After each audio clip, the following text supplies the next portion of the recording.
Hi guys, this video is about how to factory reset the LG Sport watch.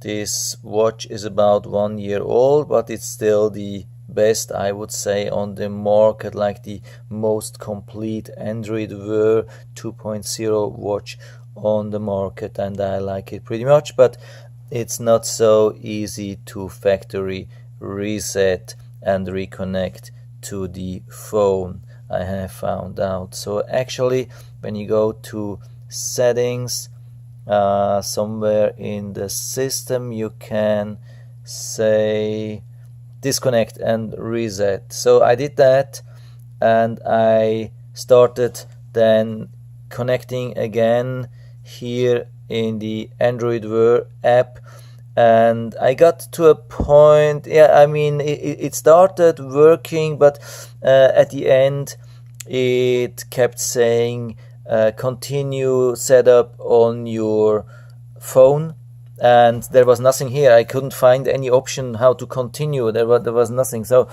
the next option, what I did, so here you can go to settings, you can connect, and then you can here you see there's an option factory reset watch and remove it from the app. So this is what I did, and yeah, it did actually pretty much the same. So I started pairing with Bluetooth again, started connecting here in the app, and I got to the same point where the watch where the watch kept saying continue setup on the phone. So yeah, I did everything. I tried everything with the Bluetooth, reconnect, restarted the watch, restarted the smartphone.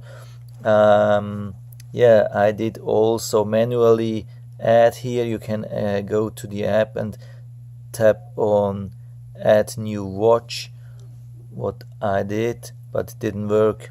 So at the end, what I had to do is I had to uninstall this Android Wear app.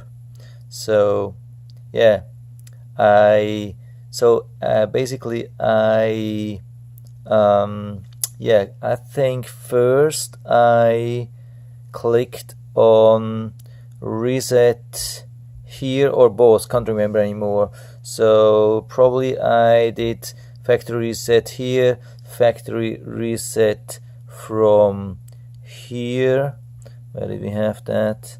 So yeah, factory reset here as well, and then I removed the app on my Android phone and reinstalled it, and then I went again to this option here to add the new watch, and then I reconnected, and I paired the watch and reconnected and did everything, and then it continued it. So I got into some kind of guided setup, which guided me through everything, all the setup to add all the accounts and all the settings and everything, and at the end finally I got rid of the message that I have to continue the setup on the on the smartphone. So now everything works again fine. Maybe if you have the same problem, maybe I hope I was able to help you a little bit with that if you have similar problems. So, and if you have any questions about, write to the comment section below. Maybe we can have a discussion about this thing, and if I have been able to help you a little bit with that, if you like the video, give me a thumbs up, subscribe my channel. Thanks for watching, and see you next time.